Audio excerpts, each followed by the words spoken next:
Hello everybody, it's Julia here from the Highly Sensitive Tarot, and I'm here today to do a video response to Carrie at Tiara Princess of Wands. I think that's how you pronounce it, isn't it? Tiara Princess of Wands. But anyway, the lovely Carrie, who a few days ago did such a wonderful video that I just thought was a brilliant idea for this time of year for Halloween. She did her Scariest Encounters with Entities video, which I will link in the description box so that you can watch that. Carrie hasn't done this as a hashtag type video, but I did say in her comments that I thought it was brilliant and I was going to have a go at doing this myself. So I hope that some other people might join in as well, because I just think it's a fantastic thing for Halloween. Sort of spooky tales. I would imagine that most of us tarot readers or people that are interested in tarot also have some kind of paranormal experiences of some kind. So I've tried to set a little sort of spooky setting for this video. So I hope you can actually see me. Maybe it's better that you can't see me, but anyway. Thank you to Carrie. I really enjoyed your video. I loved hearing about the leg that manifested and the wobbly chair and all the other bits in your video. So I've got three main sort of encounters with entities to talk about. And mine also involve being around my ex-partners, my ex-husband and my ex-partner. I've had quite a lot of paranormal experiences on my own over the years, especially when I was younger, but none that were scary, really. The scary ones have been when I've been with my ex-partner or my ex-husband, so I'm not really sure what that means. But anyway, so as I said, I've had lots of experiences when I was younger, but I think things really started to sort of, the idea of being psychic and having psychic abilities and trying to develop those things came about in my mid-30s, I guess, so about 20 years ago. And at the time I was sat in a psychic circle. I was part of a psychic circle with my ex-husband, and as part of that circle we'd look at tarot cards and various other things, but we also did a lot of we had a lot of experiences. We spent a lot of time where we would practice trying to send and receive energy, or something, a vision, something for you to see in your mind. So we practiced a lot of sending and receiving of information, and I quite quickly realised that I was very good at receiving information from other people, but not very good at sending it out, if you like. So, and I knew this because we did two sort of exercises. One was where we would sit in a room and one of us would take turns. One of us would sit in a box that was a bit like a coffin, to be honest. It was a dark box around us, and then the rest of us would sit and gaze upon that person in the box, and we would try and let our our vision go out of focus, as if we were trying to see auras, really, because that was part of our practice also. And the person who led our psychic circle, he was sat in the box quite early on, really, in our experiences of this circle, and he had never told us anything about his own spirit guides, and this part of sitting in the box was to just see what we could see in that other person. Did they change? Could we see anything else in their face? You know, what actually happened if we sat and gazed at them for a time, because he was trying to project outwards something that he wanted us to see.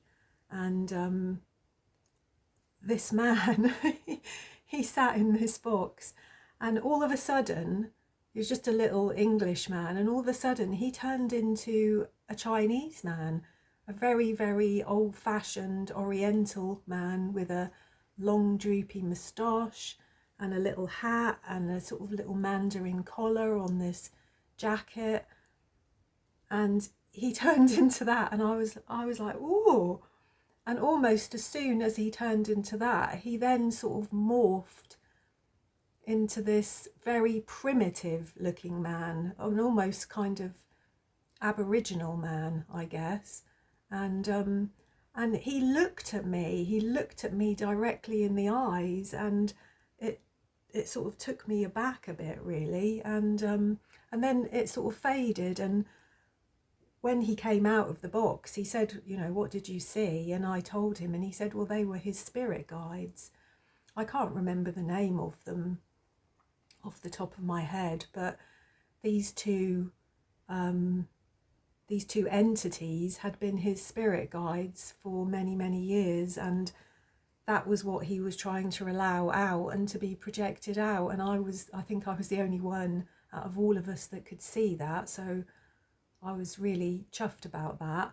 And we also had a practice where we would sit opposite each other, two of us opposite each other, a sender and a receiver, and we'd sit with our knees touching each other, and one of us would try to project outwards to the other person somebody that was in spirit, you know, somebody from our life, somebody that had passed and was in spirit. And as I said, I tried to do that, but my partner couldn't pick anything up with what I was trying to send out or focus on.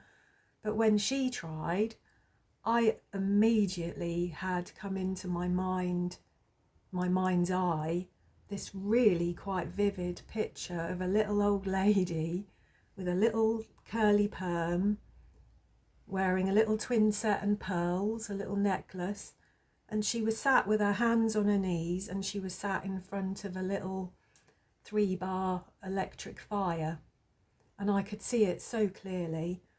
And when I said, the lady that I was sat with said that was her nan, and that was who, and I described her perfectly. So anyway, that's just a little bit of background. This is where I started to try and sort of develop some kind of psychic skills and psychic abilities, I guess, and try to understand what was going on with me. I think some people are probably born like this, and they carry this ability with them all the time, and it's something they can tap into all the time, whereas I think I needed to be amongst the right people and be able to develop these things. These things are not things that generally just come to me in my day-to-day life. I think I need to get into a certain headspace anyway. My mind is always very cluttered and very busy, and I can find it quite difficult sometimes to focus on what's real and what's not. But anyway, that was just a little bit of background to it. So the 3 scariest things that happened, the first one is to do with this psychic circle. We had all decided to stay in this hotel overnight, and it was going to be sort of a paranormal weekend. This hotel was supposed to be haunted, and we just wanted to see what we could see and what we could feel and what we experienced really at this hotel. And so we spent the evening there, and we did all sorts of little exercises, and there was actually a storm. There was actually a storm at the time, and the power went out, and I think a few of us were sort of wondering whether this was deliberate, the power going out, because we all ended up carrying around little lanterns. I think they were trying to get the generator going because this hotel was in the countryside, and so I don't know whether it was deliberate that the power went out, but there was certainly a big storm, and it was quite atmospheric and quite scary really. And all of us couples were all placed in different rooms in the hotel, and we were aware that each of these rooms had a kind of story behind it, but we weren't told what it was. And when it came time to go to bed, we went off upstairs with our lantern, and I was already feeling like I was electrified by the whole thing, really. And my other half, my ex-husband, we got into bed and he just went to sleep. And I lay there, wide awake, staring at the ceiling, and I was freezing. I was absolutely freezing cold. I couldn't get warm. I felt like as stiff as a board. I was really, really cold, and I kept sort of putting my hand across on my ex-husband, and he was toasty, warm, and I was freezing. And then all of a sudden I started to hear footsteps in the corridor outside our room, and then sort of scampering sort of footsteps in the corridor outside our room. It was a wooden floor, and then I started to hear giggling, and it sounded like children. It really sounded like children were running up and down the corridor, and every now and again I would see like a vague disturbance in the shadow coming from underneath the door. And I can't tell you how scared I was. I was absolutely petrified. Like I said, I was freezing cold.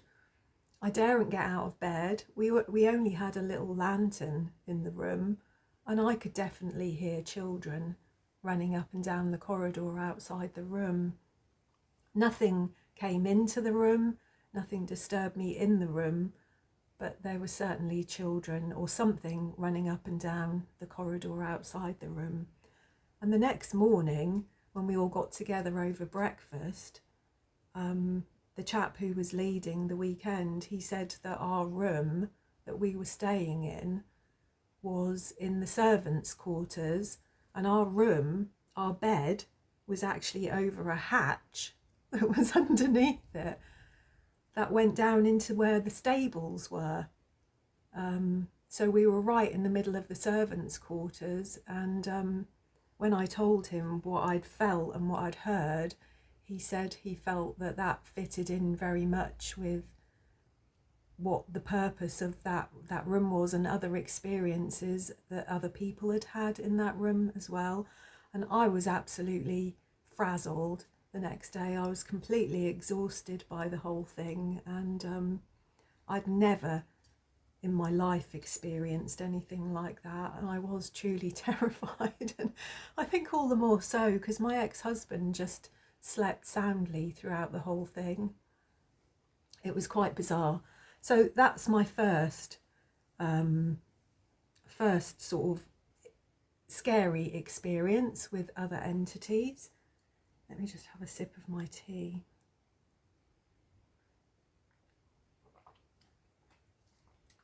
My second one, this involved my ex-husband also, and the sort of story behind this is that myself and my ex-husband, we'd run a business together. We had a therapy centre, and we'd had a builder doing some work for us, and he'd been causing trouble really, and not doing what he should have done, and asking for more money. And so we decided to not give him any more money until he did what he was promised to do.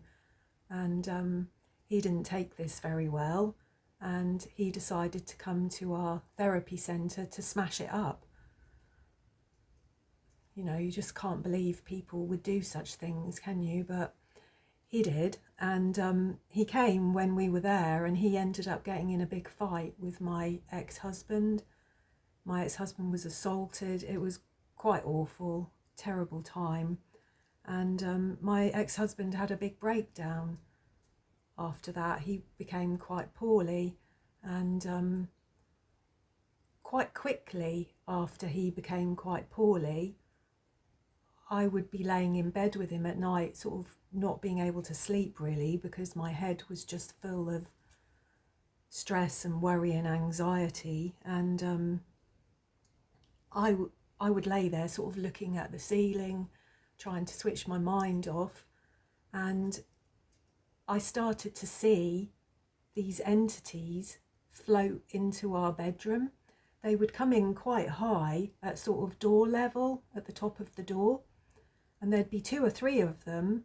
And they were sort of white, sort of see-through with a vague sort of human shape, but sort of flowy, not quite focused, but certainly people, I'm sure. And it was like they were laying down and they were flying into the room at almost ceiling height. And they would come into the room and they would settle over the top of my ex-husband in bed and just stay there. And my ex-husband never said anything. I didn't ever know if he was awake or asleep at the time. And this went on for a good month, maybe even longer, maybe 2 or 3 months. And it would be every night they would come into the room. There was never any sound, never any smell. I was never frightened, as in petrified frightened, but I was uncomfortable, and I suppose I was scared, but not petrified, not in the way that I was with the children running up and down the corridor.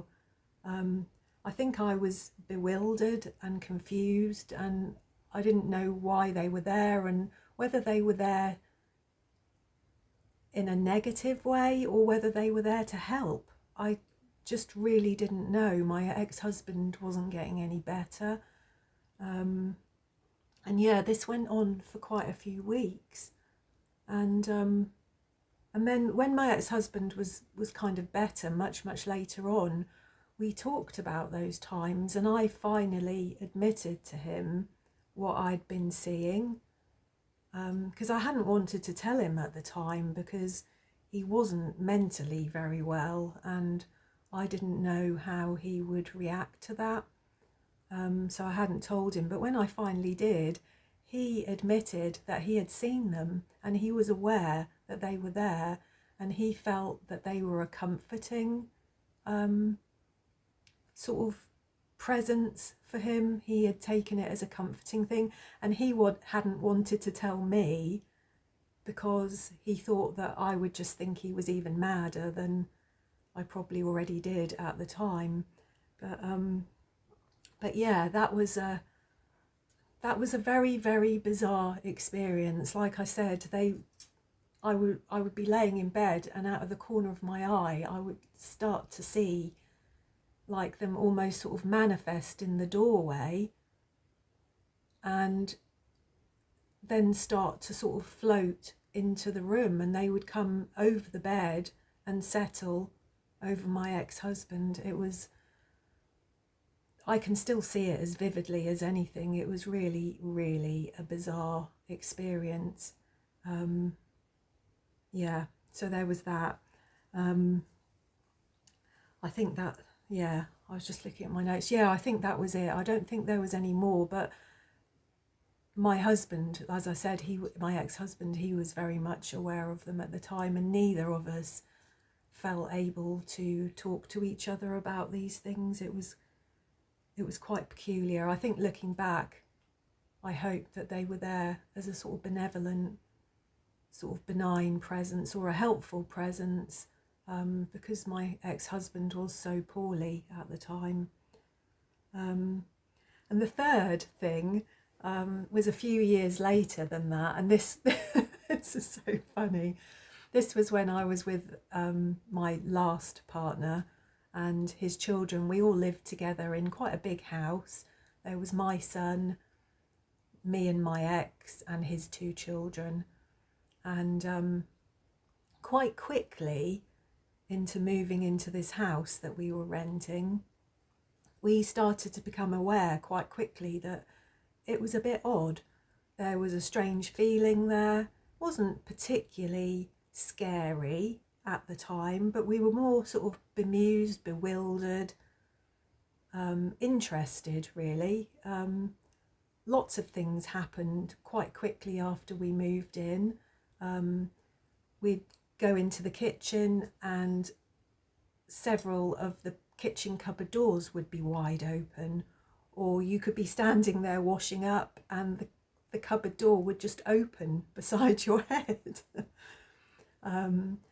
There were times where I was stood washing up in the kitchen, sort of looking out into the garden, and I'd be convinced that somebody was stood behind me. There's a bit more light in here now, isn't there? There's a little bit of light crept in through the top of the curtains. It's not quite as dark in here now, is it? Not quite as spooky, sorry about that. The light, I'm sure the sun will go back in. But yeah, lots of things started to happen. We started to get sort of strange feelings in certain parts of the house. The hall downstairs, the kitchen downstairs, and the landing upstairs particularly troubled us all. My son said that he felt uncomfortable at times in the house as well. Not scared, but uncomfortable for sure. And my ex-partner's children were too young to really talk to about these things. We didn't want to scare them. But his youngest boy told us that somebody kept coming to talk to him at night time in his room. And obviously we didn't make a big deal of it with him, but I think it was a lady that was coming to talk to him at night. And quite often at night time we'd be in bed and we'd hear creaking of the floorboards outside our bedroom on the landing, and what sounded like footsteps, and we'd shout out thinking one of the kids was out of bed, and we'd shout, "Go back to bed, you know, what are you doing up?" And we'd get up and they'd both be sound asleep. There'd be nobody there. There was a particular cupboard in the kitchen just as you walked into the kitchen on the right hand side, and both myself and my ex and my grown-up son, every time we would go into that cupboard, we'd sort of have to bend down to go into that cupboard. We would be convinced that somebody was behind us every single time we would want to go into this cupboard. So yeah, there was that. But the thing that got really scary was one night we were in bed. It was getting quite late and it was freezing. It got really cold really quickly in the house. And I'd said to my ex, you know, "Did you turn the heating off? Why is it so cold?" And he was like, "No, I haven't turned the heating off. I'll go and check, you know, or I'll turn it up a little bit." And so he went off downstairs, and as quick as a flash, really, he was running back up the stairs and back into our bedroom. And my ex was not particularly scared by anything, you know, he'd seen spirits and things in his time in his life, and you know, he wasn't one to be easily scared by such things. But he ran into the bedroom and he was as white as a sheet. He was scared, and I was like, you know, what's the matter? And he said he'd gone down into the lounge and it was pitch black downstairs. He said even when he put the light on, it was like the light just was so small. It was like it didn't fill the room in the way that it should have done. It was just really small, and it was so dark down there.